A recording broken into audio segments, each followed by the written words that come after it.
साला चली जा रही है कहाँ जा रही है मंजिल नहीं है गाइस।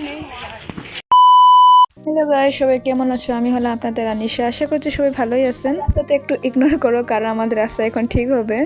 আচ্ছা। সো গাইস, আমি আজকে অনেক দিন পর কলেজ যাচ্ছি।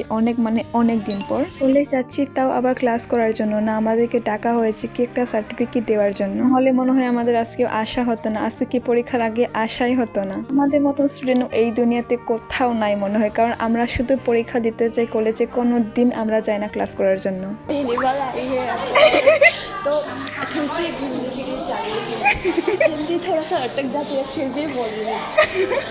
আমাদেরকে বলা হয়েছিল যে সার্টিফিকেট দিবে, কলেজে আসো সবাই, কিন্তু এখানে কোথায় দিবে আমি কিছু বুঝতে পারতেছি না। আর এরা তো একদম বিন্দাস সেলফি নিতে এত ব্যস্ত যে আমরা কিসের জন্য এসেছি এটাই মনে হয় ভুলে গেছি। ফাইনালি বন্ধুরা, আমাদেরকে এখানে কাউন্টারে ডাকা হয়েছে, তার জন্য আমরা এখন সবাই যাচ্ছি কাউন্টারের দিকে। কাউন্টারের ভিতরে ভিডিও করা নিষেধ, তার জন্য আমি ভিডিওটা এখানেই শেষ করতেছি। সবাইকে ধন্যবাদ এবং টাটা।